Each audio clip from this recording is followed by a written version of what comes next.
Patrick. Hey, Michael J. So, I was thinking, let's talk about Legacy this week. Woo-woo! You know. Yes, dude.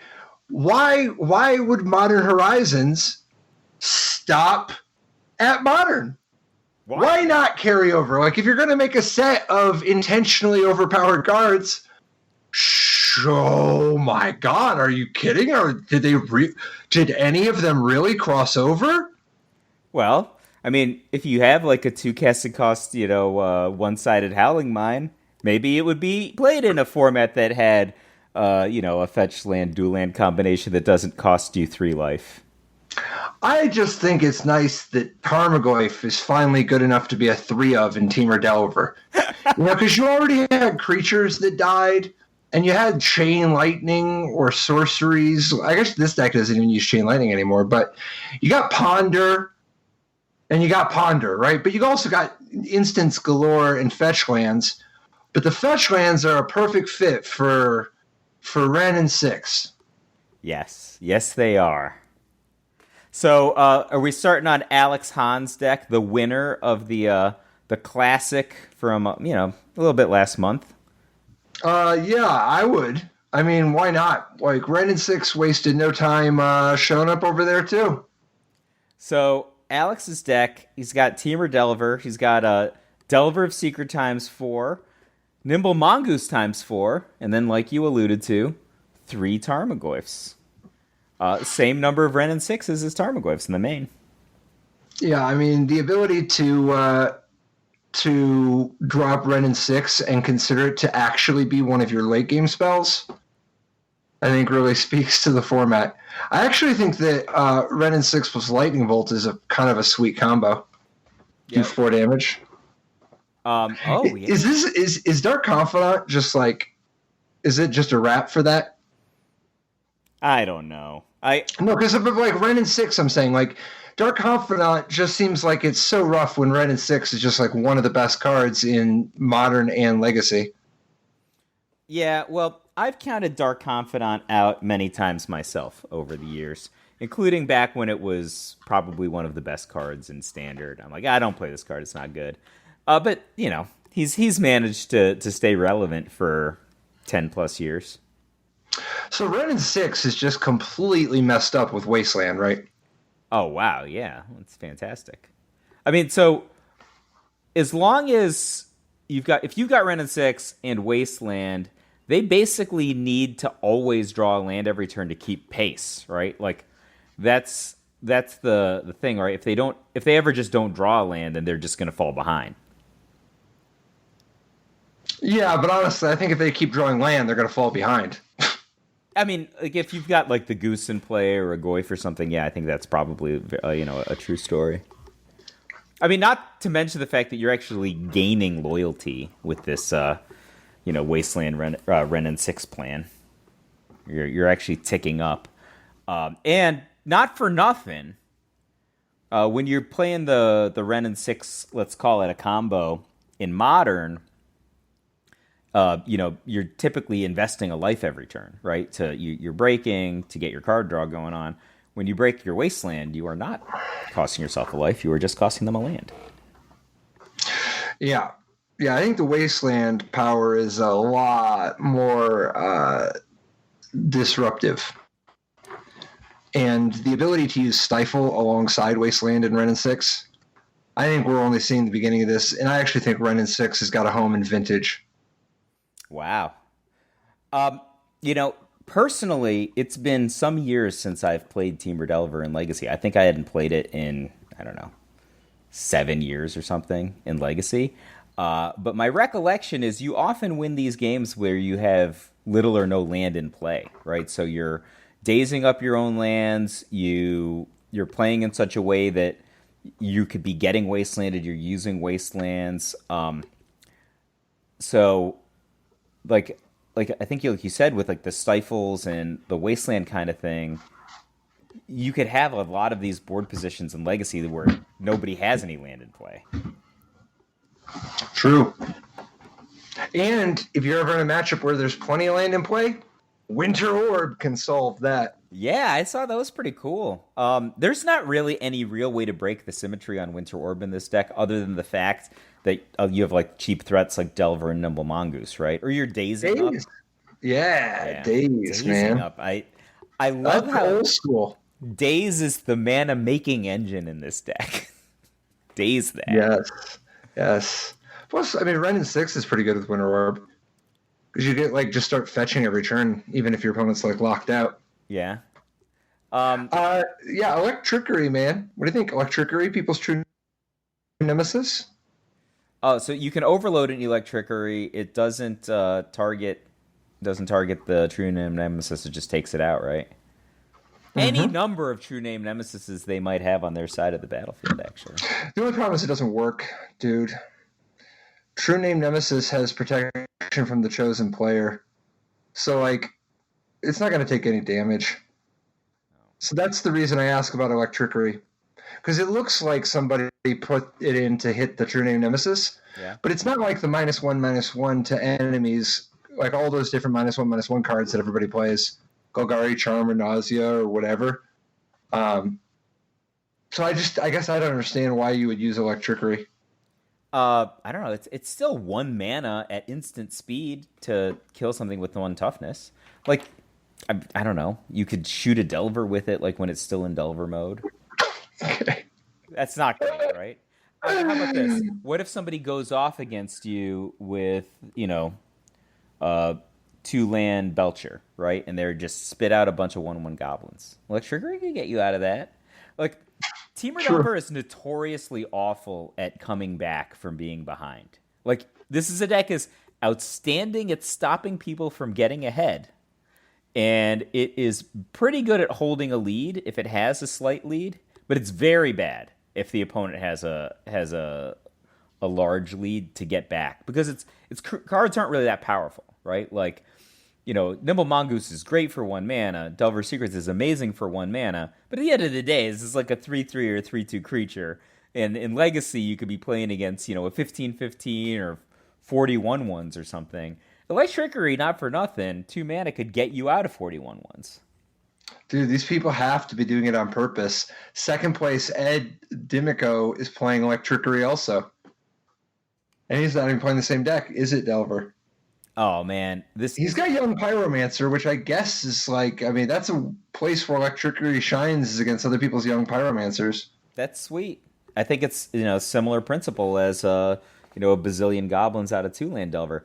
One thing that I just like to point out from Ed's deck, Dreadhorde Arcanist, not Modern Horizons, but an important new addition from a recent set nonetheless. Yeah, Dread Arcanist, definitely good for playing Lightning Bolt and Brainstorm and Ponder over and over. Yeah, I think I could get behind this strategy. No Wrenn and Six here, though. Yeah, I don't know, man. What's the incentive to Izzet Delver versus Temur Delver nowadays? Like, back in the day, if you were like the Izzet Delver player, you would be more of a Snapcaster Mage, Price of Progress guy, and that's not going on here. Well, the thing you got here, the incentive, I mean, this list has 2 islands and a mountain, right? And obviously you have a lot of fetch lands to go find them. But 2 islands and a mountain is, compare that to Temur Delver. Alex Hahn's deck has no basics anywhere. Yeah, you're just dumped by Wasteland if somebody gets Wasteland on you, right? Your plan is to just use Wrenn and Six to try to keep up. There is Fiery. How would you say that? Islet? That's a potentially. See, this is a card. I almost wish I would have Fiery Islet with Wrenn and Six. How's that? Sounds so slow. Very fancy. Very, very fancy. Dude, maybe these people want to Electrickery the Urza Lord High Artificer. Although, actually, I guess the Urza deck here, there's actually a really cool deck in the top 8, Michael Coyle's Urza deck, but it doesn't actually even use the Thopter Sword combo. So Michael Coyle's deck is very different, I think, from most of the decks we've seen in Legacy for a long, long time. Although Oh it yeah. has elements that are similar to some other decks, right? But it's not only exploiting Urza High Lord Artificer as a four of, but it's putting together all these other powerful elements in just a totally different shell, right? So Yeah, definitely. There's also this mana base. I think is extremely interesting. oh yeah, so this deck has got 8 double lands. It's got 4 City of Traders and 4 Ancient Tomb, and 4 Seed of the Synod, and a Caracas, and 4 Cavern of Souls. Yeah, like so this is like it's fundamentally resistant to counter spells because of Cavern of Souls, and it's like Naming human, um, I definitely. I think you would name human. Yeah, construct is the only other type. Yeah. So Urza is a human artificer. Sai is a I human guess artificer. horror. Trinket Mage is a human wizard. Horror? Why would we have horror? In the sideboard, there's one Spellskite. I see.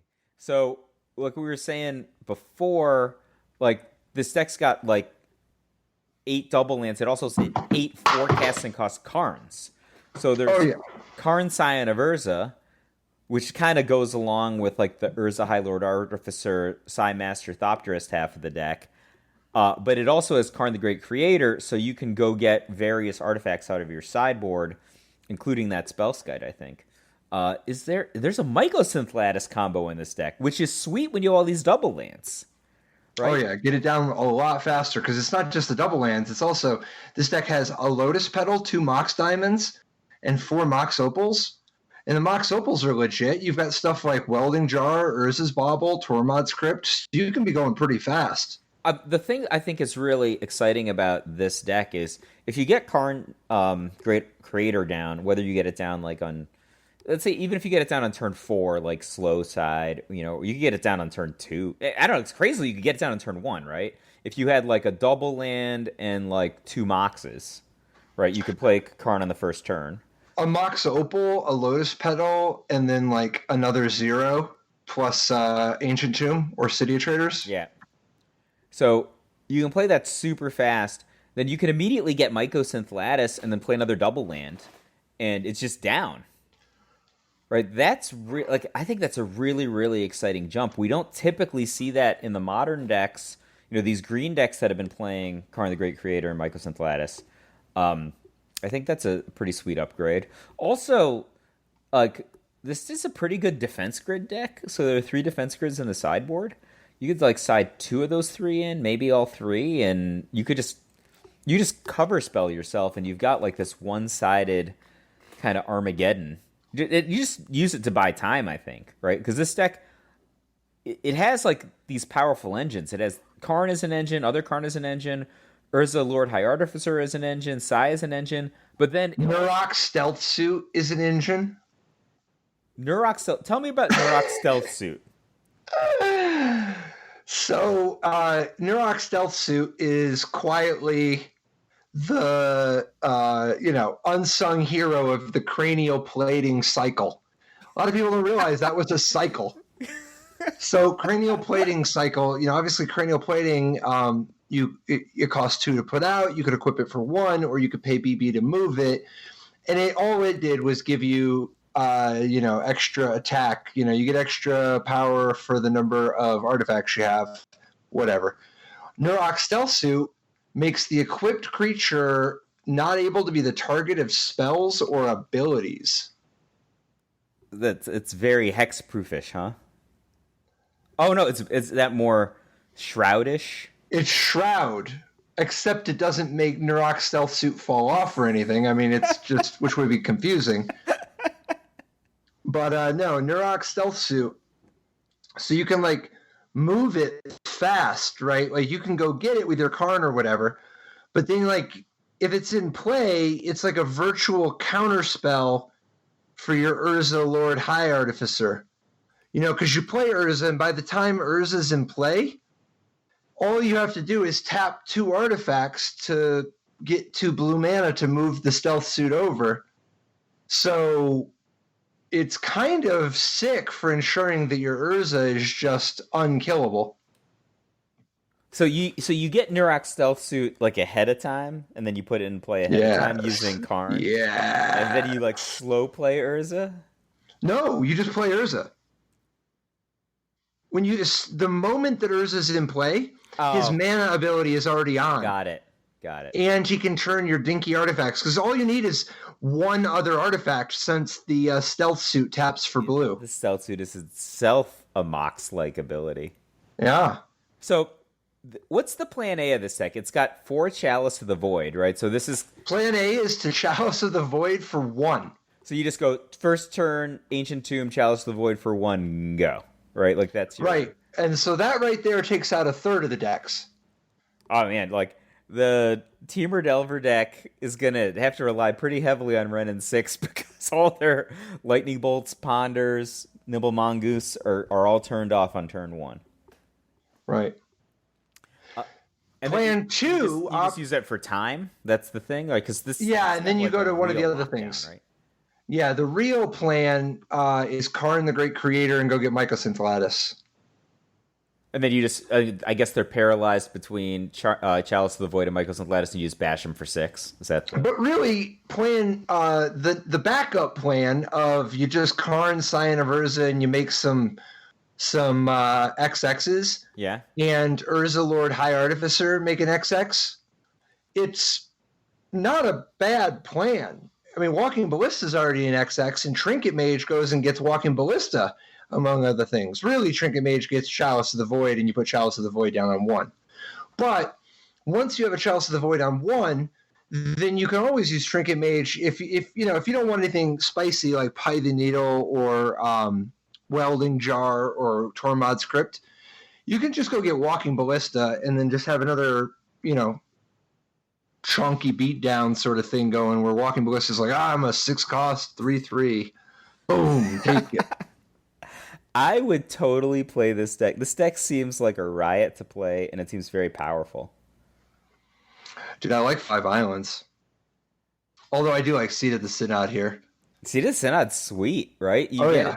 I mean, you could easily just be like, first turn, Ancient Tomb, Mox, Trinket Mage, go get like a Seat of the Synod to ensure your next land drop. So yeah, you could, but I don't think you're really going to do that. Maybe you'll get Mox Opal, but all you're ever going to want are Walking Ballistas. This is a deck with not only 3 Walking Ballistas main, but it has 4 Trinket Mages to go get them, and it has a Walking Ballista in the sideboard so that your 4 Karn the Great Creators can go get it. I can't stress enough how much this deck wants to be walking the Ballista. So you just do you play a small Ballista to start sometimes? Then you just grow it over? Sure. Yeah, you can play a small Ballista to start. You don't have to save it up. This deck is... I'm just looking over this list again. It's your answer to so many things. It's surprisingly good against combo, right? Is it? I mean, Chalice of the Void? You need a little time, and then you just... Which combo? Storm combo? Storm combo. I guess. Like, it's not particularly good against, like, Sneak and Show. Well, I mean, the highest finishing combo deck this weekend was Bomberman. And the Bomberman deck has Chalice of the Void itself. Right, so I don't think that Chalice of the Void is going to be that good against them. Yep. But this is actually a really cool deck I wanted to talk about, too. Bomberman. All right. Oh, yeah. Eric Burlett's Bomberman deck. This is a cool list. So this deck has a lot of crossover. It's got Chalice of the Void and Walking Ballista, and it's got a lot of these, like, Mox Lotus type things going on. Yeah, so, I mean, first of all, if you just look at the number of zeros, like, I mean, it should be a red flag that there are 25 zeros in this deck. Like, not land. There are 25 zeros in the main deck, and then there are more zeros in the sideboard. Because you got 4 Karn the Great Creator, you can go fetch a 0. Several. You can go get Lion's Eye Diamond. Like, Lion's Eye Diamond is unreal. Remember, Auric Salvager plus Lion's Eye Diamond is an unlimited amount of mana. So if you had a Walking Ballista already, you would kill your opponent.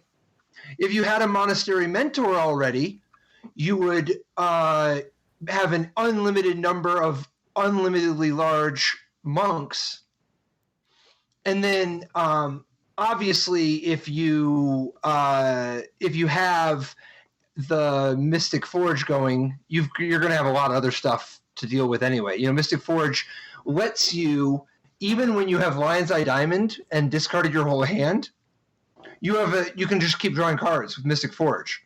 So Lion's Eye Diamond is like Black Lotus in this deck. I can tell you, I've never had this experience before that I had in the last 2 or 3 minutes where I was just like, oh, I played this Urza deck. This seems pretty cool. And then we go to this deck, and I'm like, this deck is even cooler, right? Yes, this is my pick for the deck of the week. This deck is so cool. Dude, 4 Mishra's Baubles and 4 Urza's Baubles. I'm just wrapping my head around playing Mystic Forge. Mystic Forge in a deck of all 0? Like, let's go. Yes. Here's a play for you.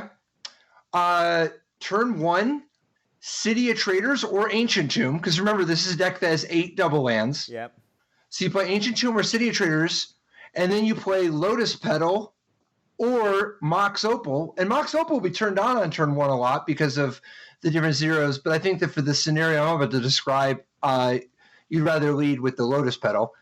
But you go turn 1, City of Traders, Lotus Petal, Monastery Mentor, and then also play a couple more zeros. Just cantrip some guys.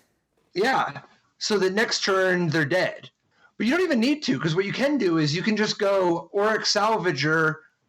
Like if you just go turn 1 Walking Ballista with like a City of Traders or Ancient Tomb, you just go turn 1 Walking Ballista, and they think you're like on some kind of like Eldrazi deck, right? If that's your only play, but then you just go turn 2 Auric Salvager, Lion's Eye Diamond, you're dead. So let's just walk through this. Auric Salvager is a creature. It costs 4, right? It's 3 and a W for a 2/4 creature, but that's not why it's exciting, right? It's exciting because it has this ability: 1 and a white, return target artifact card with converted mana cost 1 or less from your graveyard to your hand. So it has a 2 mana activation cost. You play Lion's Eye Diamond. Lion's Eye Diamond costs 0, right? And you can sacrifice Lion's Eye Diamond for 3 white mana, right? So you have 3 white floating. You use 2 of the white to get back the Lion's Eye Diamond. You can replay it for free because it's a 0, and so you net 1 on every cycle, right? You can do this any number of times, which allows you in the Bomberman deck to create a nigh infinite number of +1/+1 counters for Walking Ballista, which can, of course, be directed towards the opponent's face. A nigh infinite number of monk creature tokens for Monastery Mentor, and a commensurate number of prowess triggers. And that's all she wrote, right? I mean, maybe you can do other exciting things with that. It doesn't matter. That's enough infinite combos. And remember, you get infinite triggers for your Monastery Mentor. Yeah, as you said. But there's also Karn the Great Creator. Because, like, Karn the Great Creator, obviously, if nothing else, can give you access to a Walking Ballista out of your sideboard. But you can stack it so that you can actually have a bunch of baubles. Like, once you get the combo going, the only thing is I don't think this deck has any instant speed way to really take advantage of it beyond use the activation for the Ballista. But I don't know how much you need, you know.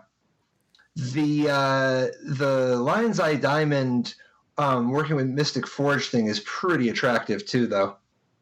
Because remember, if you have Monastery Mentor, like if you go turn 1 Monastery Mentor, and like maybe make a guy or whatever, next turn when you Mystic Forge, you could just go really hard off the top of your deck.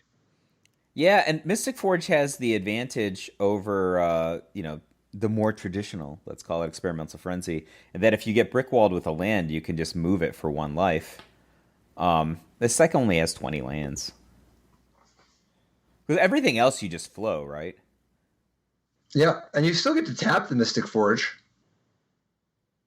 You know, like you can still just tap and pay 1 life to exile the top of your library when you hit an extra land.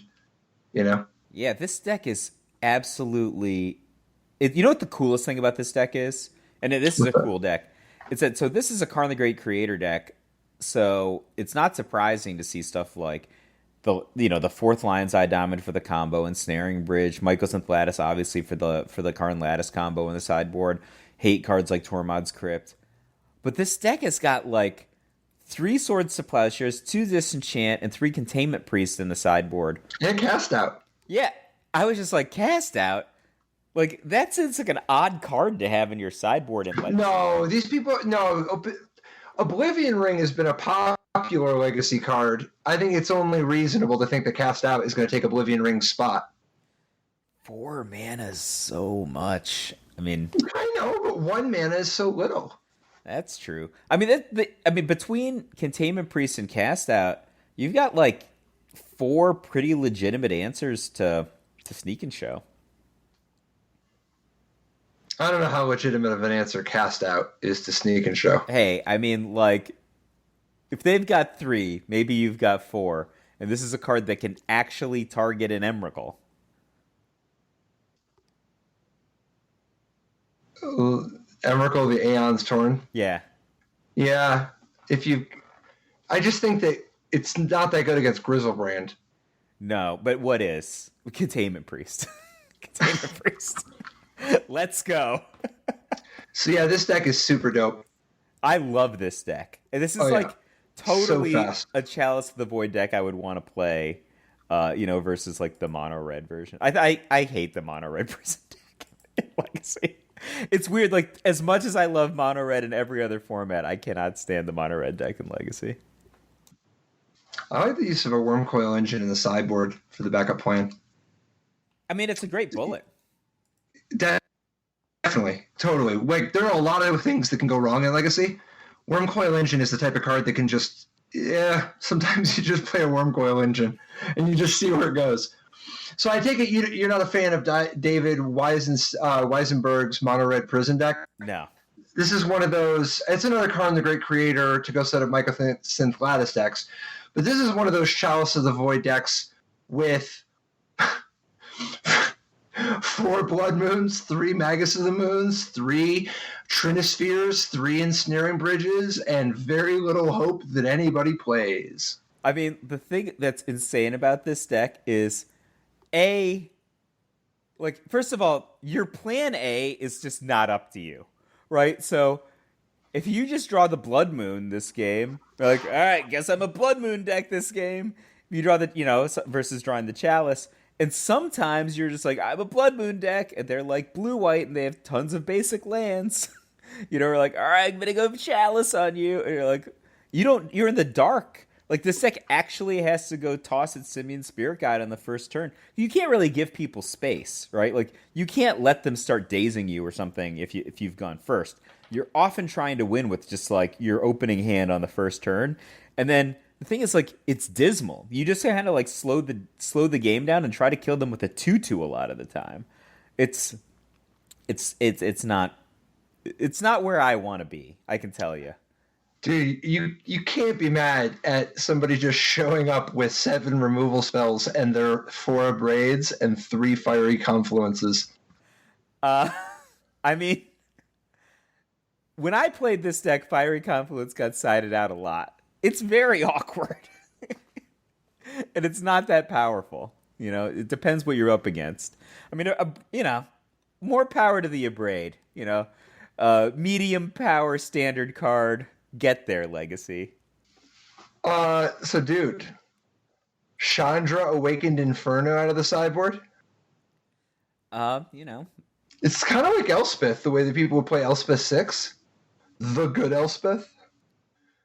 I could be into it. I think Chandra Awakened Inferno is an awesome 1-card different plan for just giving you a different dimension. The one I think is funnier, which incidentally, she doesn't even kill your own sulfur elementals. Little combo there. Nice. No, the thing I think is funny is I love that these mono red decks have an extremely long and storied history of playing the 27th best red mid-range card from some random format. Like, the number of red mid-range cards that have never been major players that were just like on the fringes at one point of low-powered formats, but Mono Red and Legacy is just like, that's what we do. We play weirdos. So here we just see 3 copies of Scab Clan Berserker. Hey, I played 2 copies of Scab Clan Berserker at that Pro Tour. It was standard. Yeah, it's got renown. When I played this deck in Legacy, despite having played that card in Standard, I had to look up what renown was because I had forgotten. Just to back up your position on the pedigree of some of these cards. Yeah, I don't know, man. Like, do these decks always have to play stuff like this? Are there really no like just badass straight up like I guess you just why would you play Glorybringer Scab Clan Berserker's interaction? You have to play cards that have certain casting costs because it's a Chalice of the Void deck. So the deck doesn't have any, it's weird. This deck has a Braid, which is a 2, but a lot of the time they're focusing on 3 casting cost threats like Sulfur Elemental or Scab Clan Berserker because those are not the number of counters on the Chalice of the Void. Right, so if you're playing like for a Chalice on 1 or 2, you can't play the sweet red threat cards because they will be countered by your own Chalice. Sure. That's really the thing. Also, you have the jump from cards like Chrome Mox. So you're like, all right, Chrome Mox into City of Traders or whatever gives you the ability to play like, let's call it a fast Sulfur Elemental. Or probably more realistically, a fast like Magus in the Moon, right? So that's just like a bonus feature that you get in this archetype. The reason that I was very disillusioned with this strategy was I'm playing in the dark because I'm going first, and you basically play what your hand gives you in your opening hand. So I play like a first turn Chalice for 1. And I'm playing against the Mono Red Burn deck in Legacy, and that Chalice for 1 will turn off quite a bit of their deck, right? Lightning Bolt, Chain Lightning, Goblin Guide, etc. And he just easily beat me with 3 casting cost cards that only cost 1. I was just like, even when you get your draw, like it's so inflexible. I think this is the most inflexible deck you can plausibly play in Legacy. Like, we just looked at 3 straight decks that are based on Ancient Tomb, City of Traders, Chalice of the Void, and the other ones had infinite mana combo, like infinite get out of jail free cards, flexible sideboard answers to powerful combo decks.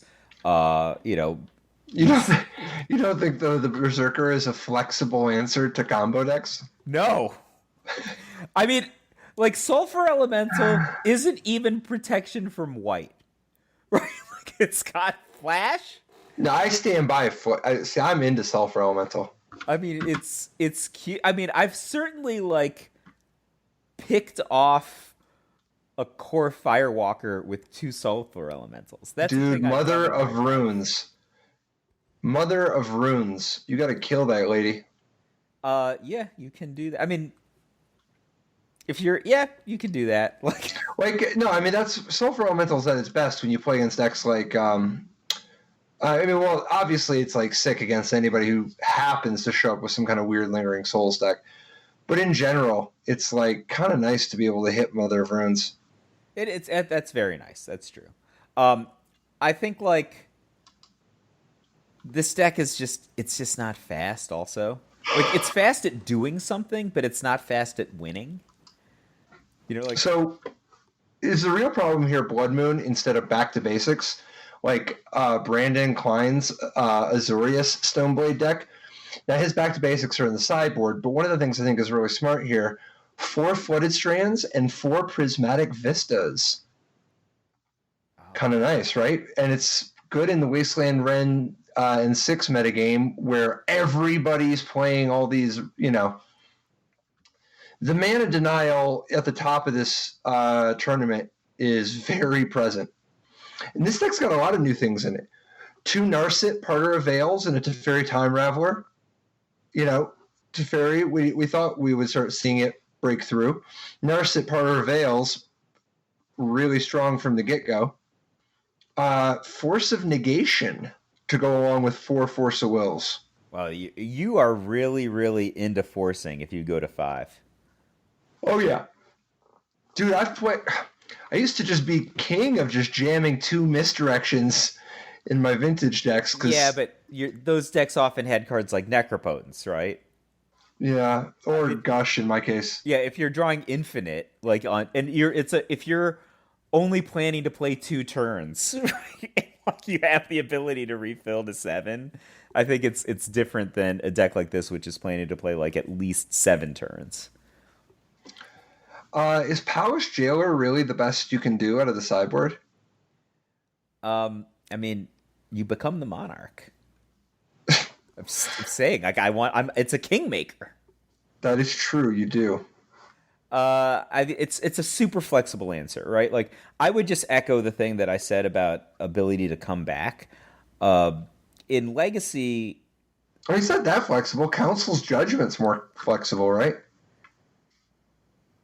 yeah, but this is a guy. I mean, so this is a deck that has like Jidays and stuff like that. Maybe the fact that it's a guy is meaningful to you. That's true.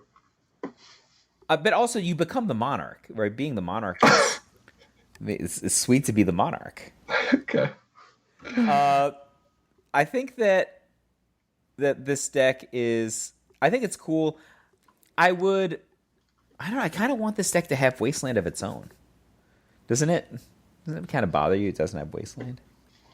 I don't know, man. Wasteland Back to Basics is medium. Yeah, but like when you've got like Maybe it's good. Jace, Narset, and Teferi as It helped. symmetry It helped. breakers. It helped you justify playing more land. Because even with the 4 Ponders and 4 Brainstorms, I don't know if I buy this as a 20 land deck.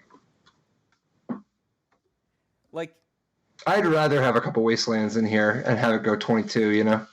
because I think that this deck has a liability, which is that it has to play like the games that it wins are like 7 turns or more, right? So you just stop playing lands at some point. And other people have a weight, like they're not playing 5s, right? Other people, you're playing you're legitimately casting 4s, you're legitimately casting 3s. This deck has like 5s. Like I don't know, you can get like just jammed up on mana, and then they can cast 2 cards in 1 turn, and you can't go 1 for 2 so many times before you're just behind. So I mean, in keeping with the whole thing, I agree. But I think I would play the Wastelands too for whatever reason. But we want to see if the cycle just continues. Like, we were talking about Blood Moon and Back to Basics. yeah.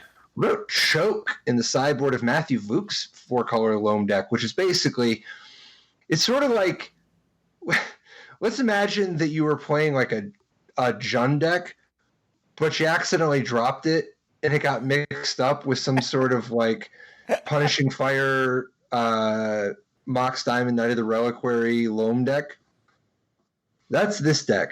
Well, first of all, this deck answers a question that you had asked earlier in this cast. And second of all, I'm pretty close to quitting on Bomberman after seeing this deck. And I mean, I love that Bomberman deck 5 minutes ago. You're crazy. This deck is sweet. It has Dark Confidant and Wrenn and Six. So you're like, hey, is Dark Confidant done? Well, not to Matthew Vuk. He has 4 Dark Confidant and only 3 Wrenn and Six. So he's got Wrenn and Six and Dark Confidant and Liliana of the Veil. And that's not even the interesting part of his deck. He's got like Sylvan Library. This deck is sweet. This deck has 1 life from the loam. Is that just because it's a 4th Wrenn and Six, and Wrenn and Six takes the pressure off of loam? I can't imagine that that's the case. I mean, Life from the Loam is so powerful. But the thing is, like, Wrenn and Six is way less beaten by, like you can be, like, very all-in by anti-graveyard cards if you're playing Life from the Loam. And, like, Wrenn and Six, you still can do other things with it. I think so. And same with Dark Confidant. So, like, you're not, your opponents can't angle you in the same way. Like with Leyline of the Void or something like that. This deck is Thalia, Guardian of Thraben? × 3 in the sideboard. Nobody expects it out of the Jund loam deck. This is literally all spells. Dude, the sideboard, the mana base. So this is just your classic 1 Cabal Pit, 1 Blast Zone, 1 Maze of Vith, 1 Caracas mana base. Yeah, like I'm okay, Blast Zone, obviously, right? Like that makes a lot of sense, right? But like, and Maze of Ith's a powerful card, definitely, right? But but like Cabal Pit. Hey, Cabal Pit has a very powerful threshold ability. And by very powerful, I mean like pretty medium threshold ability. Its cost is so high, right? It makes you pay life to Yeah, but how many times are you ever tapping it? And it you actually might draw it, right? and it gives you a removal spell, man. At threshold. And it doesn't even kill the Tamarack, the 2/3 flyer that make land not able to leave your graveyard. Not a fan personally. I think that Caracas is sweet in this deck. Dude, Vraska Golgari Queen? So it's just of the school of having a bunch of garbage permanents in play. Right? Like, hey, sometimes you have more lands than you want. And I'm into Plague Engineer. Oh, Plague Engineer is fantastic. Yeah, Plague Engineer is a great card. It's good both ways, right? It's like nobody will really rumble with it, so they're not going to block it. You know, dude, it has Death Touch. Yeah, yeah, and it's also an engineered plague for the same. I mean, that's pretty unfair, right? It's literally an engineered plague for the same cost and a 2/2 Death Touch. That card's sweet. I would love to see more chokes, right? Like choke seems like one of the best cards in this deck, so obviously it's a one of. It is weird to me that this deck has like one Scavenging Ooze in the main deck and then 0 Scavenging Ooze in the sideboard, but 1 Tarmogoyf in the sideboard. And it can't like switch it on him. Yeah, it's not like a Living Wish deck. It's not like wishing for the Tarmogoyf. It's just like, I had 14 sideboard cards I liked. Round it out. Including Vraska Golgari Queen and Thalia, Guardian of Thraben.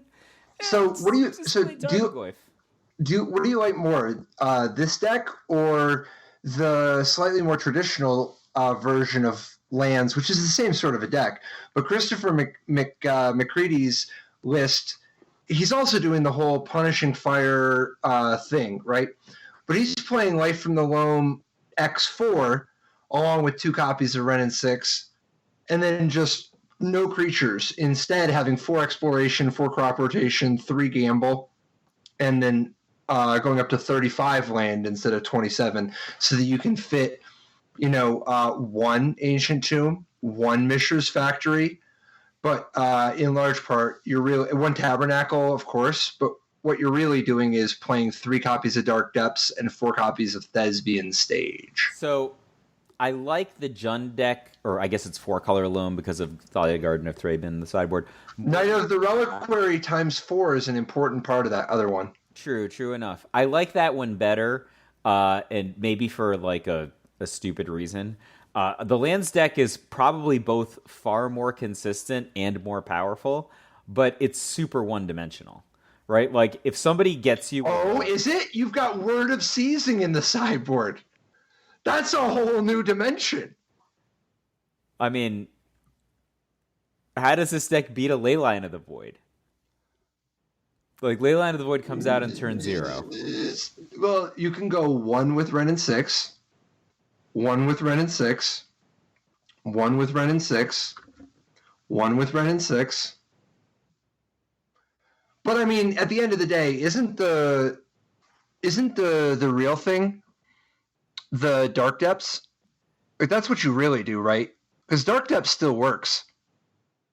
Like, if you Thespian Stage your Dark Depths, you still get a 20/20. Yeah, I mean, but isn't that pretty... I mean, if you're just playing at regular speed without the ability to... I mean, I guess you can still crop rotate and gamble into that. Or Mox Diamond. Just to speed you up a turn. Yeah, I still think you're...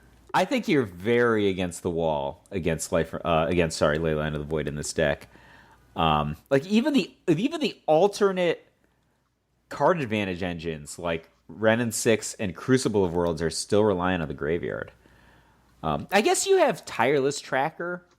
Dude, you literally just make a Merit Ladge. That's such a big plan. It's I don't know how we're literally a just big- glossing over a 2020 that you can just play on turn 3. But like most decks have some sort of way to try to interact with that, right? Like they can have you gain 20 life, right? Or they can bounce it. True. That's it's still like a 0 casting cost creature. Like there are a lot of ways that the decks can interact with that card, even though it has built-in resistances of its own. Some decks are like Brett Gardner's 12 post deck. So this is one of those 4 Cloud Post, 4 Glimmer Post, and then weirdly only 3 Vesuvas. So as among 12 post decks, it sure isn't a 12 post deck. It's an 11 posts. But he's also got 2 Thespian stages, so it's kind of a 13 post. Yeah. But he's also got a City of Traders and 4 Ancient Tombs, so it's kind of an 18 post deck. I like it. I like the 18 post. Yeah, that's sweet. So this deck's got some interesting things going on. So first of all, there's the 4 Karn the Great Creator with 3 copies of Karn Sign of Urza and a bunch of donk artifacts. Nothing crazy there. Weirdly, 3 Ugin the Ineffable and 3 Ugin the Slightly More Effable. And so, like, that's obviously how you're trying to take advantage of your Cloud Post Enormous situation. amount of mana. Yeah. Right, and notably, this deck doesn't use any of that garbage like Expedition map or anything like that. It just does it the hard way. Because you don't have to draw specific combinations. Like the Urza's As much. You got to get this, this, and this, right? This has got like you could. I guess you have to have some sort of a catalyst, right? Even if you're going to. Well, no, this deck's primary mana engine is Grim Monolith Manifold Key. And Manifold Key is the new version of Voltaic Key that they put a dinky ability on that nobody cares about, so as to make it so that they could sell the same card back to vintage players, except then they forgot and they made it uncommon. But Manifold Key can also, in addition to untapping an artifact, such as Grim Monolith, or 3 and Dynamo if you need to, but it's like Grim Monolith is actually where where the butter gets breaded. The ability to make something unblockable, not that important in this deck. But technically, I guess you can make your Walking Ballista unblockable. Either way, the point is this is a Voltaic Key deck, and that's the primary mana engine. The number of Chalice of the Void decks in this tournament is crazy high. Yeah, but they're so different from each other. Oh, yeah. All I wanted to mention, though, is that this deck, not great against the 2020. It has 0 ways to deal with one. No. What color is the 2020? Black. Can you Ugin it? Can you Spirit Dragon it then? Yeah. It has. I mean, the 2020 is typically faster than an 8, so. But I think a Spirit Dragon might be helpful there. But you're right. It's not great. You can also Caracas. Isn't it legendary? Oh yeah, dude, you can Caracas so hard. Plus, you can just get Ratchet all up on these people. The Ratchet Bomb. Ratchet style. Yeah. Yeah, you can show them what it's like where you're from and what it's like when you get Ratchet. But no, it's indestructible, right? The 2020. Yeah, that's not that good. Yeah. But you can still. I like Caracasing it. That's the most insulting because you didn't even use a resource. Yeah. You're just like tapped a land. That was a lot of work to get me to tap this land. So there was actually a different Blood Moon deck that actually avoided Chalice, and with good reason. So this Blood Moon deck is the Painter deck played by Andrew Kroigoski, and obviously with Grindstone costing 1, you can't really play the Chalice. But there's actually some interesting things going on here. So to begin with, these kind of decks, so like playing 3 Painter Servants and 3 Grindstones is not weird when you think when you realize this is a Karn the Great Creator deck. And you can you can just Karn for one part of your combo and then Karn for the other part of your combo. So Karn itself, with 2 activations, puts together the whole Painter combo. Yeah, and on time.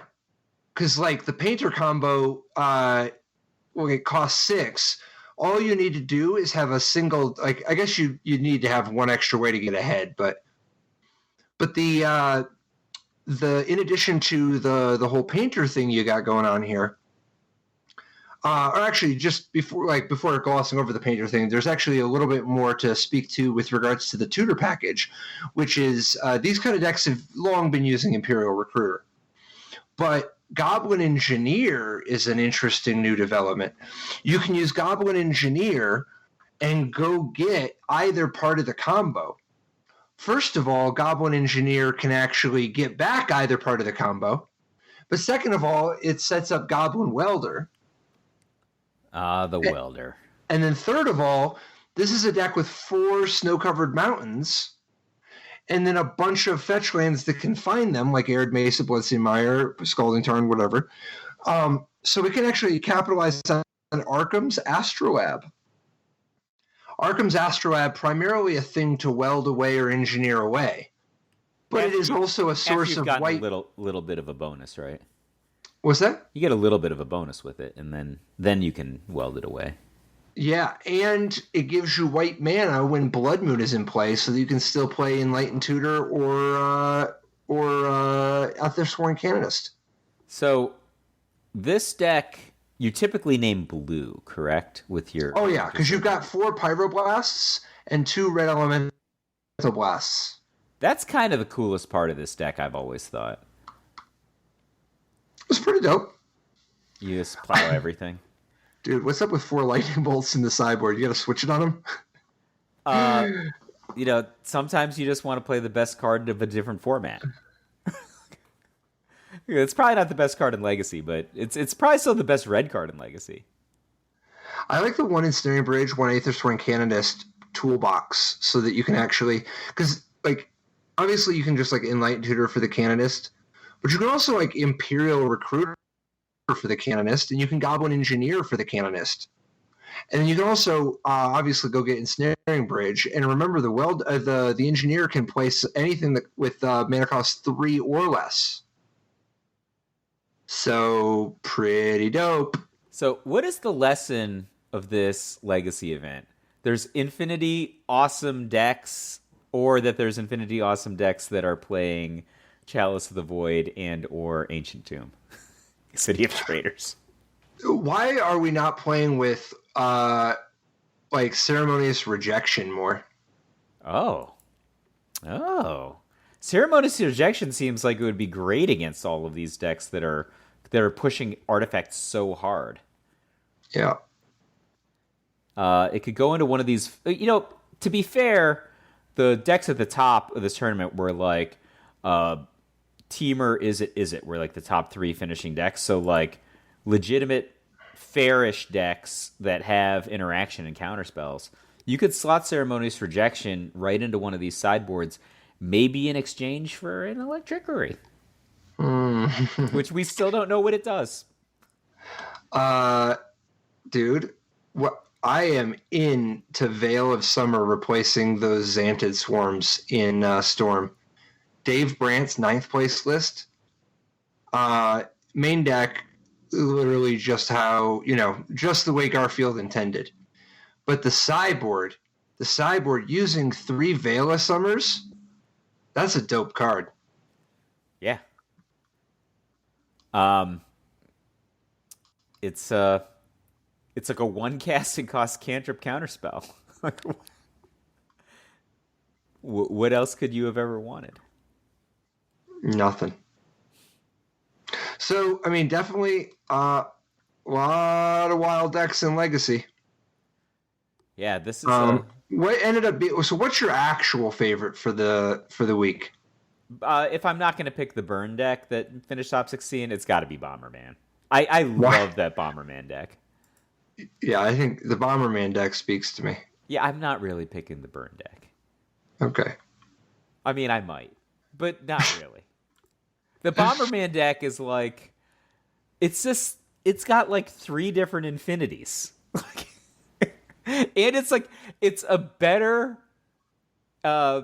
experimental frenzy deck than any red deck I've ever played. Like, how can you not love it?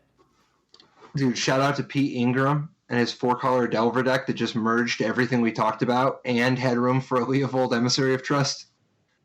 This is just Wrenn and Six and Leovold Emissary, winner of the Team Open Legacy portion.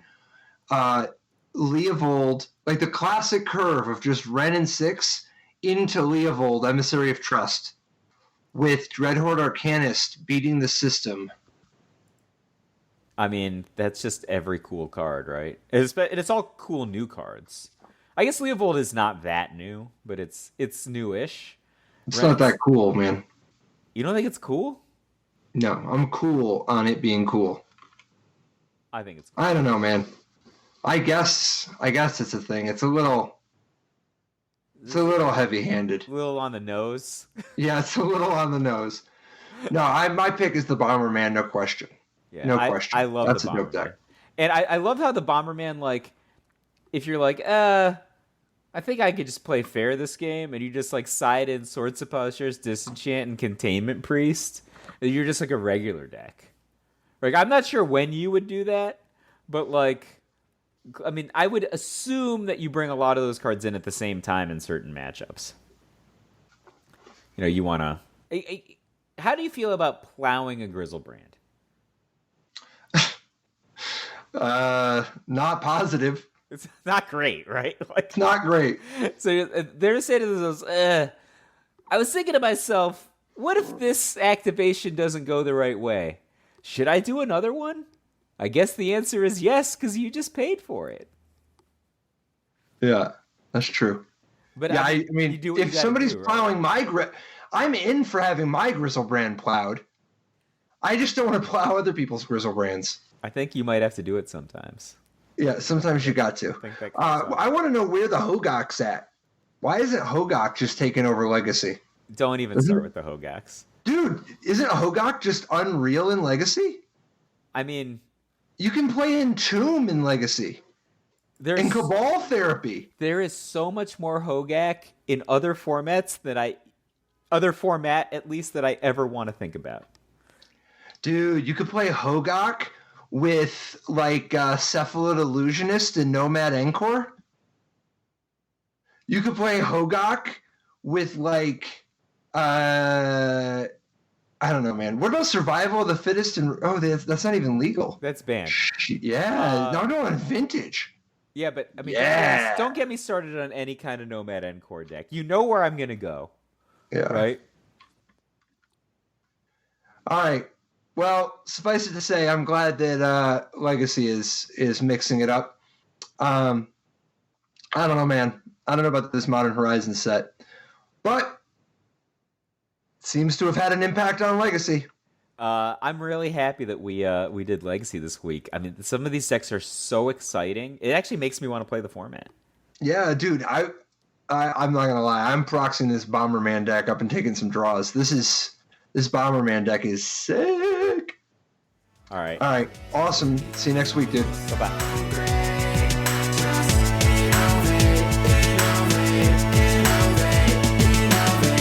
Life didn't work so great. Tried to play Dredge, so jail or hate. Ghostly prison waiting for my untapped phase. Your core trapped in amber stasis state. Lost a lot of friends, got left behind. Had to find a way not to lose my mind. Trapped in a vault with nothing but time. Parents and my friends were the key to find. Magic gave me purpose and drive. The game, the love, it kept me alive. Visions of better weather.